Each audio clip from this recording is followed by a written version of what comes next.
Can you remember the feeling? It's Christmas morning and Santa's come. He's left presents under the tree and we feel blessed and happy to be alive.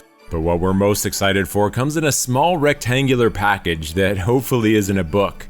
But sometimes, even during this, the most festive and joyous time of year, corporate greed kicks in and studios try to capitalize on the season with terrible cash grab games. Today we're going to talk about the worst of the worst. These are the Christmas games that we would have been more than happy to let Santa keep for himself. One of the things many bad Christmas games have in common is the complete lack of any kind of decent story, or at least a story that withstands any amount of scrutiny. Santa Claus Saves the Earth, which came out for the GBA and PlayStation in 2002, is no exception. The story, such as it is delivered via a cutscene at the beginning which shows an evil fairy named Nilam that uses her magic cauldron to spy on Santa. When she notices he's about to deliver a bunch of presents to the children of the world, she becomes incensed and traps him in a magic realm that he needs to escape from. This raises so many questions, like, is this the first time she's noticed that Santa Claus delivers gifts to people? He does it every year. And if she has the power to transport him to her magic land, why not just kill him outright or teleport him on top of one of the many spike pits? Now, nonsensical stories are easy enough to forgive in a platformer, of course, if the gameplay is solid. Unfortunately, here it is most certainly not, with sluggish controls and boring, slow-paced action. Worst of all are the graphics, which look more like a DOS game from the early 90s than a 2002 release for the PlayStation and Game Boy Advance. In Elf, the movie, the game, you control Buddy, the protagonist from the movie, through environments that barely resemble the ones in the movie, often interrupted by static, pixelated screenshots that serve as a lazy substitute for a story. The platforming sections simultaneously manage to feel both laughably rudimentary and frustratingly difficult, owing to unfair collision detection and clumsy jumping mechanics that lead to countless cheap deaths, especially on the infamous iceberg level. And when you die, and die you shall, you'll need to enter in a password to get back to where you were because there's no save functionality. A pretty unforgivable sin for a 2004 game on the GBA. And there's something about the look and feel of this game that just makes it feel like a pretend video game, the sort that you'd see in a 90s movie where maybe there's a scene where a character gets trapped in a game and has to make his way back to the real world or something. But unfortunately, and sadly for so many kids in 2004, this is a real video game. For our third bad Christmas game, we're going all the way back to 1987 with Xmas Roids. And I know what you're thinking, surely there's a hemorrhoids joke coming. Well, this ain't that kind of channel. Here at Early Epoch, we pride ourselves on our highbrow humor and clever commentary. We'd never lower ourselves to that kind of crude level just for a cheap laugh. Anyway, Xmas Roids is a pain in my ass. The sheer jankiness and Microsoft Paint looking graphics make you wish you were just straight up playing Asteroids instead, no matter what time of year it is. And what even is going on here? Well, there is technically a story, which is filled with way too many exclamation points, by the way, and it's about evil aliens taking over the world and replacing Christmas gifts with fiendish robotic imitations. Only you know of this plot, and you strive to save the day, held back by only one unfortunate drawback, that you are, in actual fact, a Christmas tree. I guess I'm kind of happy they even bothered to try including a story at all, but I wouldn't say it's a particularly motivating or even coherent one. 3D Christmas Adventure Santa's Rescue is an FPS that looks and feels a lot like Doom, but with two major differences. The obvious one being the Christmas overload with candy canes, Christmas trees, snowmen, and the like everywhere you look. And honestly, kudos to corrector Kevin Stokes for at least bothering to go all in on a whole winter-themed setting at least. But the other thing that you begin to notice is that those elements that do stray from the Doom formula are completely lacking in polish. Like the way that bland Arial fonts are used in the HUD and how the assets are all pretty much simplistic 2D images. All of this would be completely forgivable if this was a free game made to spread a little Christmas cheer, but this thing costs $15 if you wanted to play beyond the shareware demo. And the main reason it was made was to advertise for Stokes' pie-in-the-sky game engine in hopes to make even more money. A commercialization of the holiday that, yes, is of course nothing new or uncommon, but which I nevertheless haven't quite become cynical enough yet that I won't at least shake my fist in anger and complain about. 1 year earlier than 3D Christmas Adventure, another Christmas-themed FPS was created by developer Michael Zerbo using the very same engine. This one doesn't get any benefit of the doubt that the other game does as far as Christmas spirit, since it has all the same downsides plus several more. Terror in Christmas Town is just boring and empty and bland. And look, I'm no Shrinking Violet, but I feel like the violence that this game includes, especially back in 1995 where people were a little less accustomed to it, with weapons like shotguns and machine guns, it makes it a little bit out of place as a Christmas game. So I'm really not sure what they were actually going for here. Making matters worse is the gameplay itself, all of which is inferior to 3D Christmas Adventure, such as the poor hit detection and bad level design, while also suffering from the clunky inventory management and ugly textures that we already saw in that previous title. Elf Bowling is a game about Santa's elves going on strike and refusing to work, so Santa uses them for bowling, resulting in mass deaths and injuries. Now, I'm not going to get into the politics of labor relations, but what I will say about the little buggers is they don't exactly ingratiate themselves to my sympathy, often turning around to moon you and shouting insults while the game goes on. But moral questions aside, this game was completely free and frankly pretty fun as a little distraction for a few minutes. And considering the size of the game file at only around 1 megabyte, which perfectly fit under most free email services limits, the game became a viral hit in 1998 and beyond. It was so viral, in fact, that rumors began to swirl about Elf Bowling secretly harboring an actual virus, which only made more people even more curious and further added to the notoriety of the game. But like all good things that are free, when they become big enough, someone's bound to try to cash in. And so, in 2005, Ignition Entertainment created ports for the Game Boy Advance and the Nintendo DS. The idea of porting a 1 megabyte freeware PC game to console and selling it for real money is bad enough, but the fact that the graphics, audio, and controls were actually worse than the original was indefensible. The game flopped, thank God, killing plans for future console entries, but bafflingly somehow still allowing for Elf Bowling the movie to release a couple years later. The movie starred Tom Kenny, the voice of SpongeBob. I haven't seen it, but if anyone else has, please let me know how it is in the comments. I am always up for another bad Christmas movie. Christmas Carol, which came out in 2018, is one of the worst rated Christmas games on Steam. The game, about helping a businesswoman and mother of the year find her children, is basically just a standard hidden object game similar to a Where's Waldo book, but with a lot less fun challenge and a lot more game-breaking bugs. Reviews for the game are filled with warnings of major glitches, in addition to complaints of a complete lack of voiceovers, almost no soundtrack, a lackluster story, and poor translations. But even if Christmas Carol were perfectly executed, it's still a lame hidden object game, not worth anywhere near the $10 asking price. Despite, if I must admit, actually half decent artwork, the one saving grace of the game. Come to mention it, the artwork is almost suspiciously good, though the release date in 2018 is at least some assurance that a real human being was involved. Alright, let's all adjust our expectations a little bit for this one, because okay, the graphics look bad to our modern eyes, but this game came out way back in 1989 for the Commodore 64, so keep that in mind, and actually the game doesn't look all that bad in that context. Certainly it looks far better here than it did on the ZX Spectrum version, like by a mile. The graphics look good enough that I'm convinced that English developer Enigma Variations actually put a decent amount of effort into the official Father Christmas. And so I don't think this game is bad for lack of trying. I think that really the studio just had no idea how to design a fun game. The game is just boring and frustrating. In the first mode, you need to go around collecting sleigh parts, while these elves, who move unpredictably and are a lot faster than you, steal them from you over and over, making it repetitive and irritating. And then the second mode, where you drop presents from your sleigh, requires precise enough timing that if your reaction time isn't good, it amounts to an exercise in pure RNG and hoping for the best, worsened by the planes that spawn off screen and randomly knock the presents away.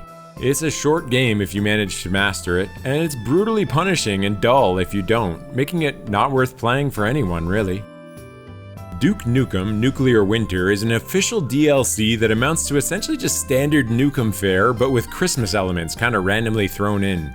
The result is really kinda weird, where you have, half-naked babes, terrifying monsters, brutal violent gunplay, and gritty dark environments, mixed in with Santa hats, lights, Christmas trees, and presents. All this set to fairly horrible renditions of classic Christmas songs across a short campaign that lasts less than an hour.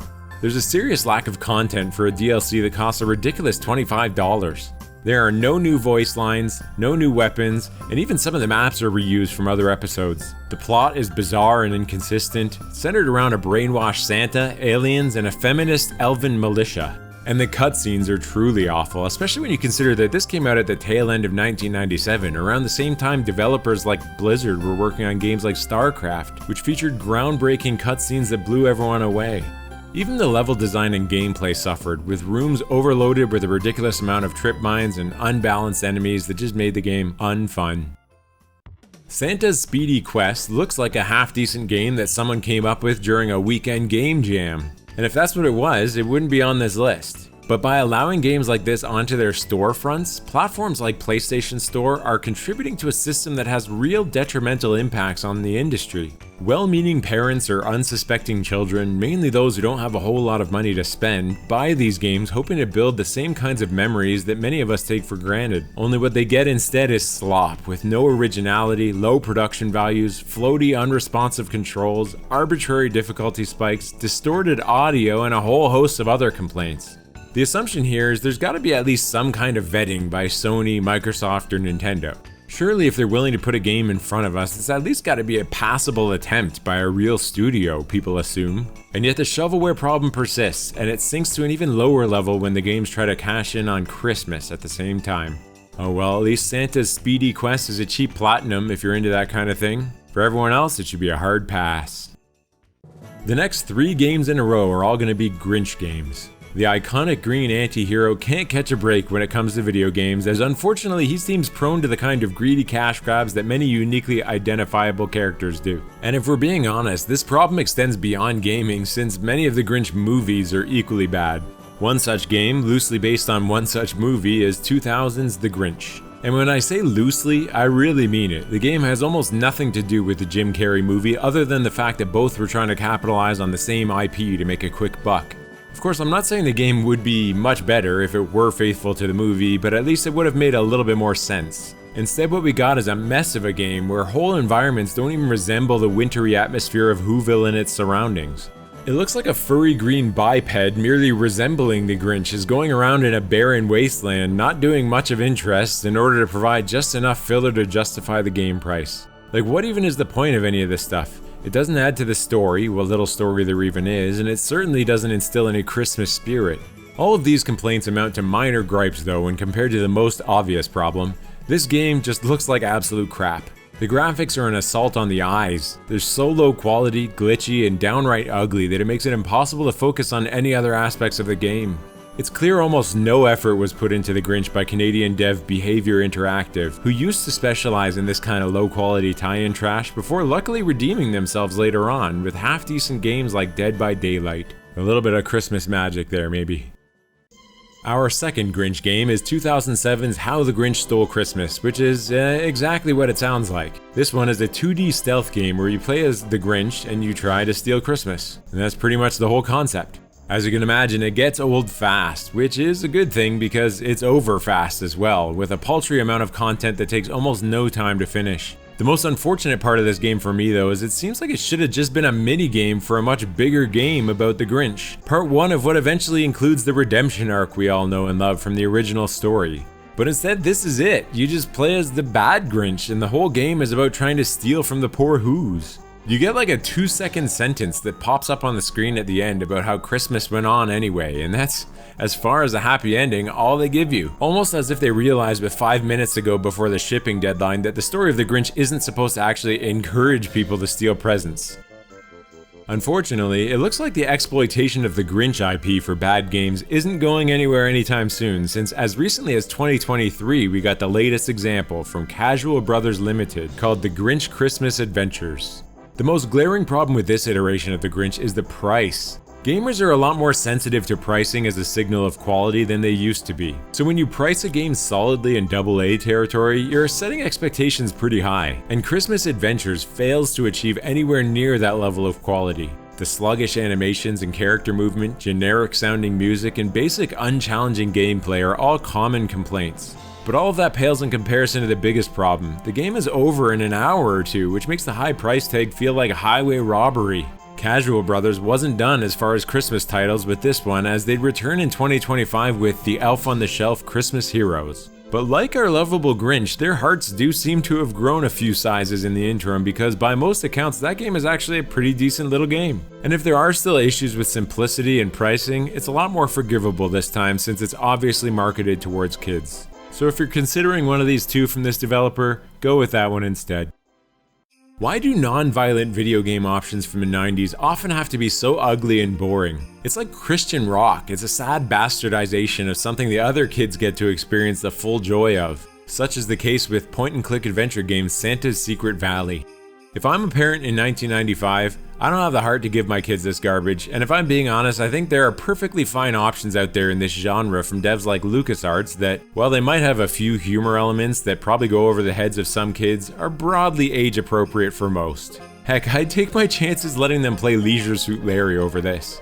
The visuals are primitive, with low-resolution 2D scenes that have been left way behind by 1995. The dialogue is cheesy and simplistic, even for kids. And especially for kids, there are unsettling elements like dark tunnels and creepy forests and a weird uncanny feeling that just makes the whole thing feel a little bit creepy. Get past all this and you'll still have to contend with frustrating trial and error based maze and memory games that force you into the indignity of resorting to the built-in hint system just to keep moving forward. Probably the worst lesson of all for your kids. A Very Bad Christmas Eve is a very bad game. Boy, these jokes write themselves sometimes, don't they? It's an interesting idea to make a Christmas VR game, or at least it was when this technology was a little more novel back in 2020 when this game came out. And at a price of around $5, it's not as if we're expecting a masterpiece for the ages. But no matter how low your expectations, I can pretty much promise you A Very Bad Christmas Eve will not meet them. The sheer quantity of bugs, performance issues, and clunky, cumbersome mechanics that this game manages to fit into what amounts to around 10 minutes of content is actually sort of impressive. I mean, if I tasked you to deliberately come up with the most frustrating and disappointing experience per minute, it would legitimately be hard to beat what short-lived developer Incineration Productions managed to accomplish here.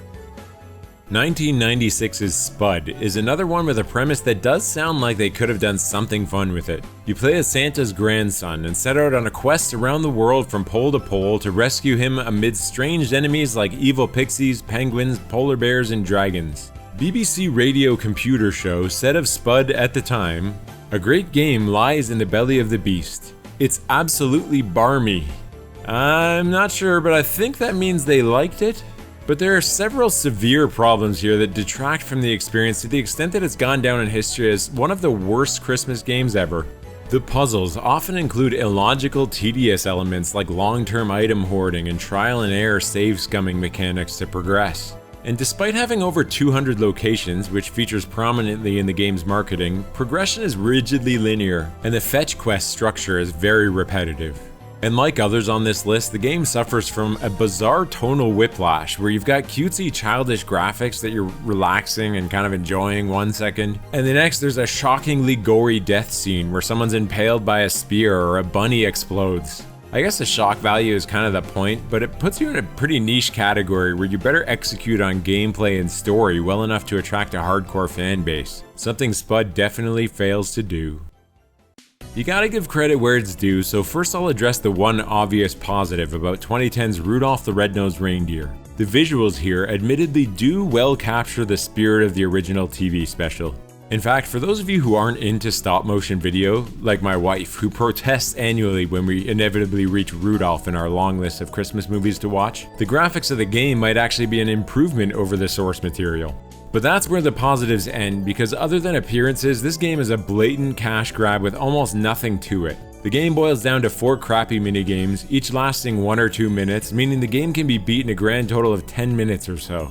I don't even want to say that if the minigames were any good, it might have made a difference either, because these could have been the best minigames ever made, on par with the very best of the Mario Party series. They could have had the Michelangelo of minigames carefully craft each one to exacting specifications, resulting in the best 4 minigames ever conceived in our wildest dreams, and still Rudolph wouldn't be worth the purchase because at the end of the day, that's just not enough content.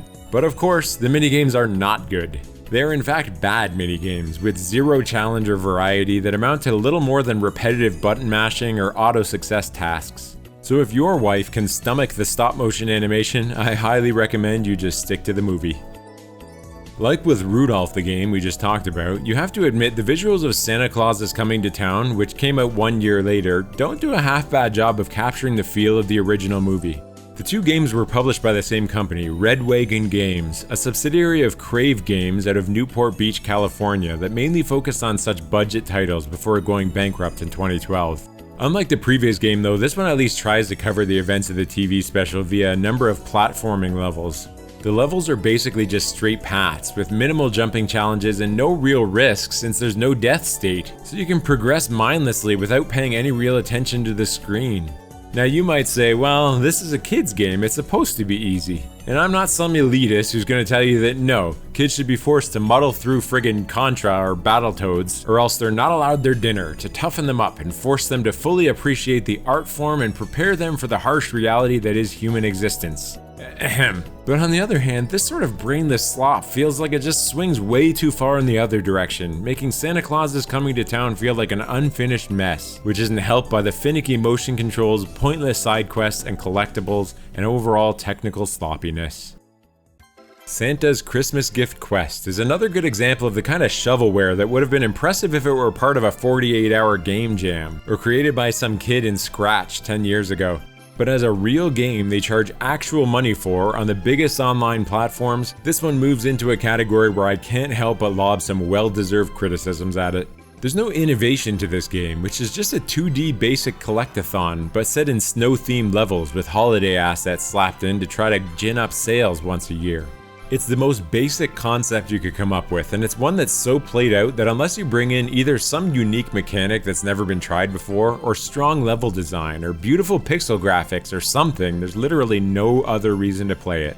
And I assume developer CGI Lab knew this, which is probably why the Christmas paint job was applied to give people some reason to play a not particularly special and completely uninspired platformer with the minimal possible amount of effort on their part. The Home Alone movie actually prompted the creation of several video game adaptations, but the worst of the bunch has to be the one for the NES, developed somewhat surprisingly by Bethesda. Yes, the very same Bethesda that's responsible for the Elder Scrolls and Fallout also created one of the worst Christmas games of all time. In Home Alone, you play as Kevin, the mischievous kid from the movie, as you dash through his 4-story house and treehouse while the burglars Harry and Marv repeatedly try to hunt you.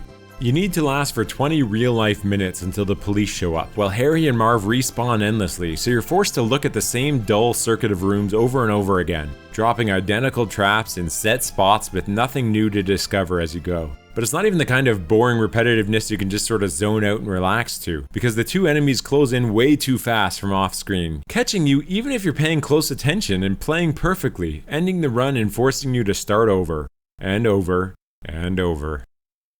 It seems painfully obvious, to me at least, that Christmas Carnage, developed by German studio Soft Enterprises, was a low-quality FPS that they desperately slapped some Christmas assets onto when they realized it wasn't going to stand up to competitors and was certain to fade into obscurity as an unknown flop, which of course it largely did anyway. Based on the VR6 3D engine, Christmas Carnage has you take on the role of the Easter Bunny, apparently, and you hate Santa and you want to kill him and everyone else. There's really no story or any real indication of what's even going on in the game. All you really know is you gotta go around killing everything in sight for some reason. Health pickups in this game are very scarce, and most enemies are bullet sponges, making for exactly the kind of artificial difficulty that bad FPS developers often rely on, exacerbated by unreliable hit detection, especially at long ranges, and confusing labyrinthine level design. A lot of these problems were caused by the inferior game engine, but not all of the amateurish, unfinished jank can be blamed on that. Interestingly, another game called Christmas Carnage came out around the same time by a guy named John Donzilla. This one, which is basically a Christmas reskin of an earlier game of his called Purple Dinosaur Massacre, is also pretty rough around the edges, but it does deserve some lenience and avoids official inclusion on this list considering its release as freeware. Now, to be fair, I have heard some sources claim that Soft Enterprises' Christmas Carnage was also never directly sold, but I think its distribution at a major PC fair in '94 as a tech demo deliberately meant to market the studio does count, even if that is all they used it for. Santa needs your help collecting and delivering presents for Christmas. You have 3 days to save Christmas or die trying. That's the setup for the 2024 first-person co-op horror game Santa. Described by some as nothing more than a Lethal Company ripoff, only if it was Christmas themed and also bad, which is by the way a totally fair comparison since the two games are around the same price, Santa seems to have pretty much one goal in mind: keep you grinding at the start of the game for the minimum 2 hours so you can't refund it on Steam. Despite the claims of horror elements, there are little to no scares in this game. The puzzles are poorly designed, the narrative is obvious and unengaging, with surprise twists that are totally uninspired, and graphics that are pretty outdated though somewhat appropriate for a low-budget indie title. But what isn't appropriate though is the price, which is way too high for such a bare-bones game that gets boring real quick. Every year, NORAD, or North American Aerospace Defense Command, features a number of cheap Flash games on their website for free as part of their Santa Tracker program to help bring festive joy and goodwill throughout the world.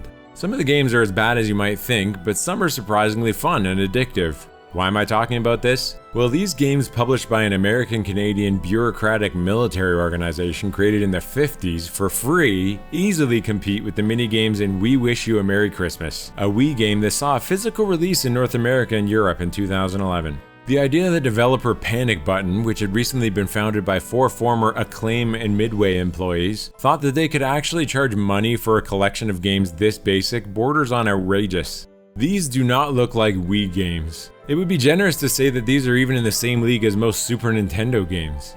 Luckily, Panic Button would move on pretty quick from creating such slop, instead focusing on creating ports for major AAA games like the Switch version of Apex Legends or the PS5 version of Star Wars Jedi Fallen Order. Not exactly glamorous stuff, but it's an honest living.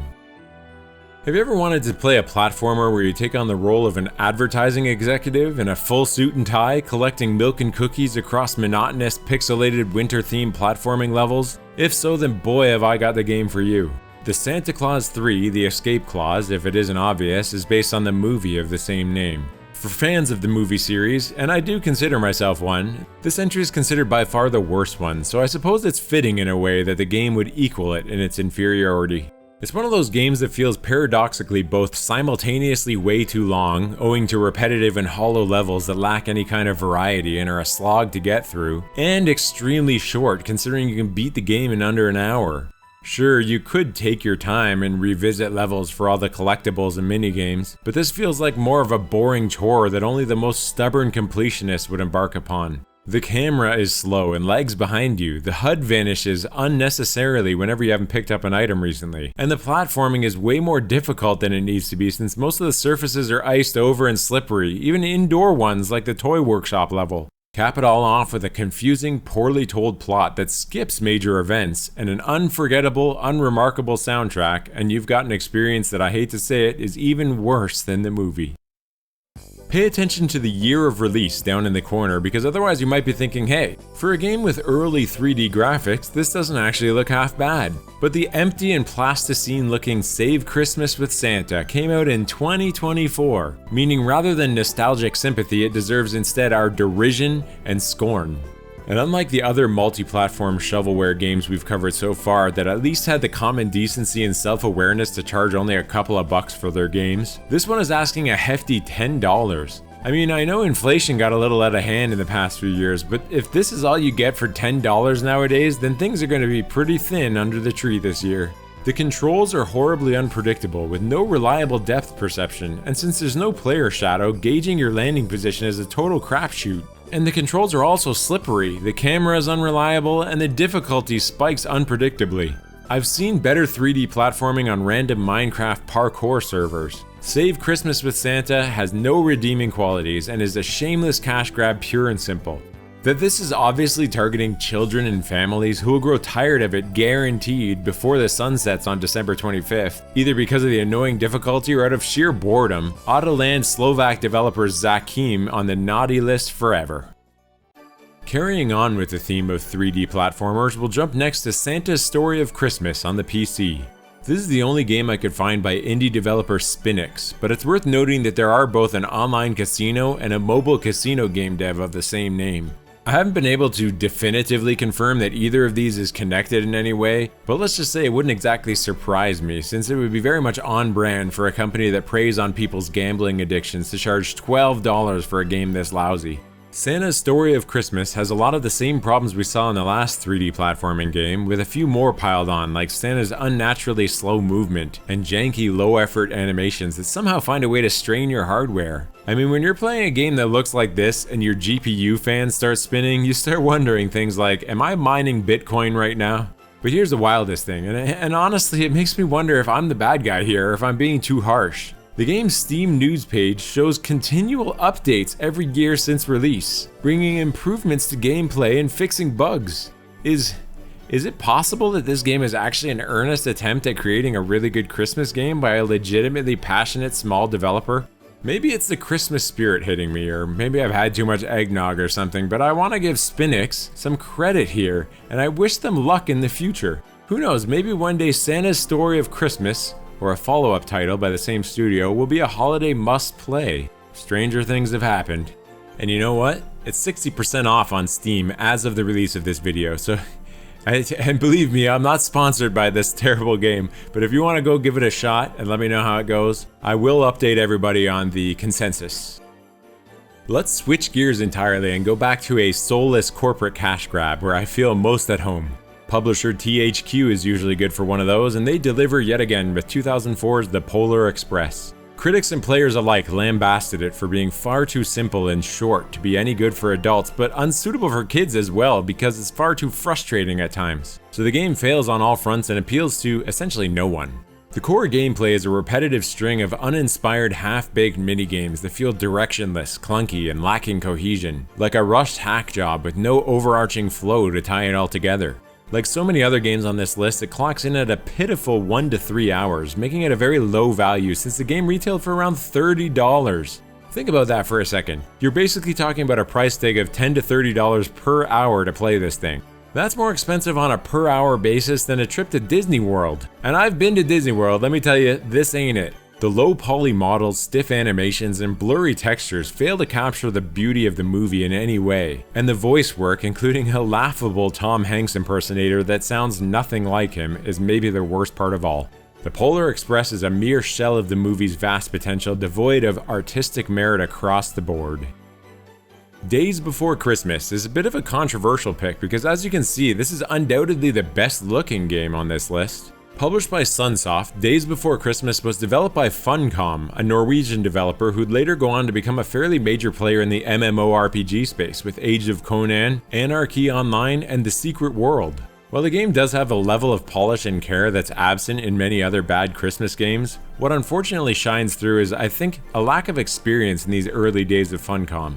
There are some major core design problems, most critically a lack of any kind of challenge. A review in Hyper Magazine put it best when they pointed out that it's the easiest game in the history of gaming. I don't know, maybe. And they said it was too simple for anyone except very young kids to find enjoyment. In addition to this, the movement feels too floaty, the controls are basic, and certain story elements are strange and confusing, like how Santa can drink tea to become his evil twin Anti-Claus, a satanic figure that's invincible. I feel like the decision to have Santa transform into a demon in a game targeting very small children has to be at least somewhat limiting to your reach. The Turkey of Christmas Past is a bizarre hack-and-slash action game where you play as Tom the Cat as you fight a horde of zombie turkeys to save Christmas in what bears closer resemblance to an unfinished school project than a real video game that costs $10 on Steam.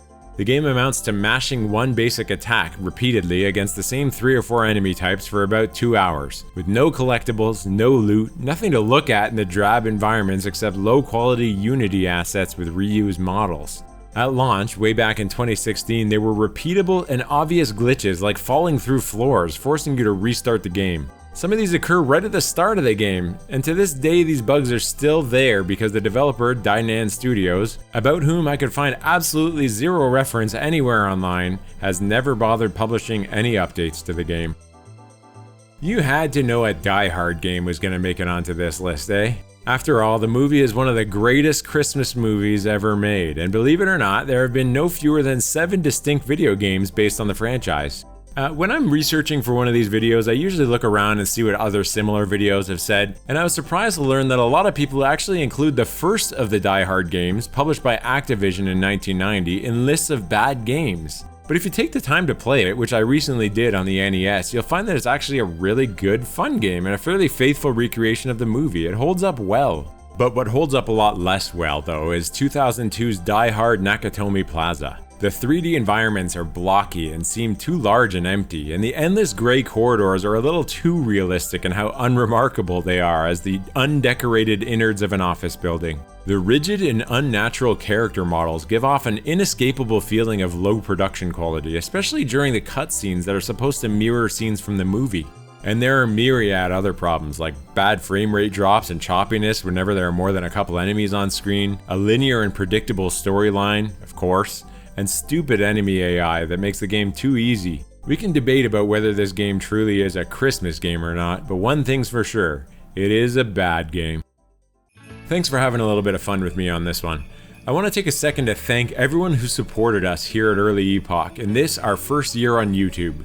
From comments sharing your favorite gaming memories to constructive feedback, healthy debates, or even those of you who have just reached out with kind words and well wishes. It means a lot to us and motivates us to keep going for many years to come. So from our family to yours, we wish you a warm and Merry Christmas and all the best for the new year.